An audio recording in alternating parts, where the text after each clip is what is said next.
जनपद गोंडा से बड़ी खबर। विजय कुमार मिश्रा, जिलाध्यक्ष ग्राम पोस्ट बबनी गारुंगो निकट पॉलिटेक्निक स्कूल गोंडा आश्रम मुजा बाबा उतरौला रोड गोंड, प्रदेश अध्यक्ष भिखारी प्रजापति, गौरक्षक प्रदेश अध्यक्ष पुष्कोट प्रवीण कुमार दुबे, गौरक्षक पुष्कोट उपाध्यक्ष धीरेन्द्र प्रताप सिंह, जिला अध्यक्ष विजय मिश्रा, जिला मंत्री आशीष सिंह, जिला विशिष्ट उपाध्यक्ष कुंवर सिंह, जिला प्रभारी बहराइच राकेश दुबे। हम लोग हिंदू मिलकर हिंदू राष्ट्र बनाना चाहते हैं और नेपाल में भी कार्यालय हिंदू का बना है। हिंदू भाई एकजुट नहीं होंगे तो हिंदू काटे जाएंगे।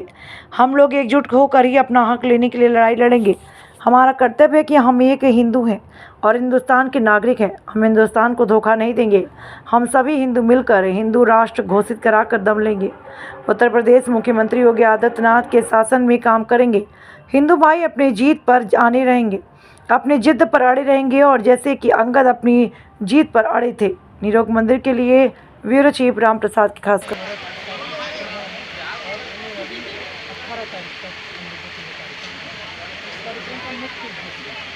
कार्यक्रम का मुख्य उद्देश्य परम पूज्य महाराज जी के आदर्शों को निश्चय माध्यम को पहुँचाना।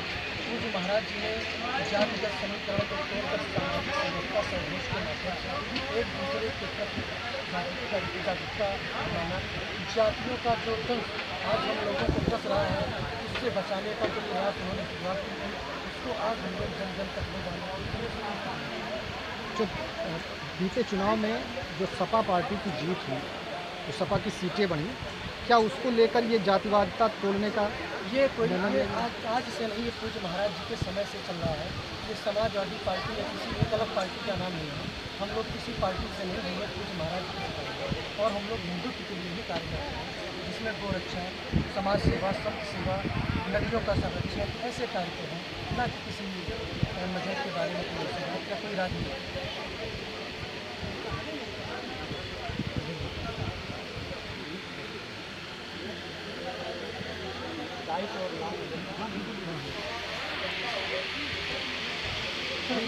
में बताएं, आज गोंडा में आए हैं, क्या है किन जानकारी?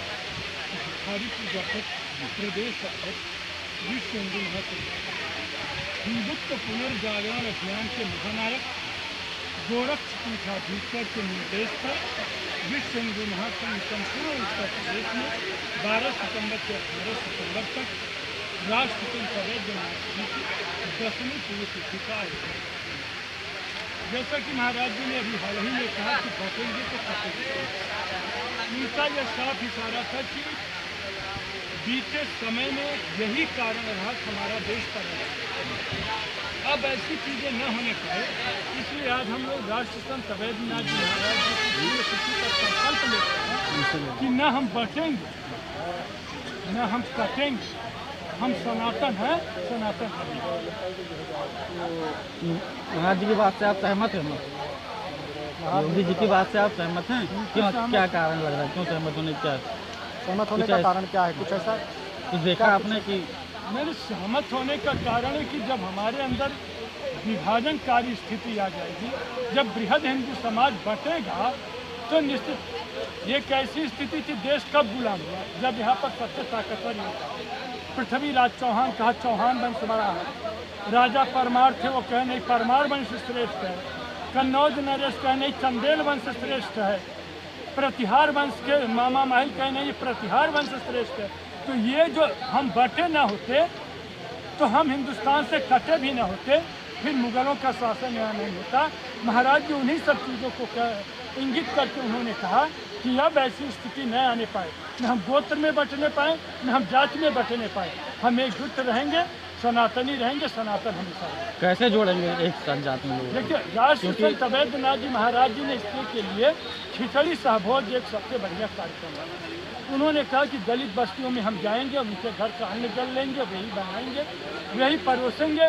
हम सब लोग मिल बैठ कर एक साथ उन्हें संदेश देंगे कि हमारे आपके बीच में कोई छुआछूत की भावना, हमारे आपके हिंदुत्व को तोड़ने वाले, हिंदुत्व को तोड़ने वाले, विभाजन करने वाले, हिंदुत्व को बांटने वाले भी हिंदू ही हैं जी।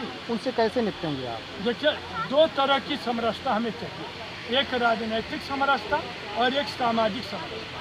तो राजनैतिक समरसता तो हमें मिली, आरक्षण मिला, हम अपना नौकरियों में गए, हम अपना MLA MP बन, राजनैतिक समरसता हमें मिली।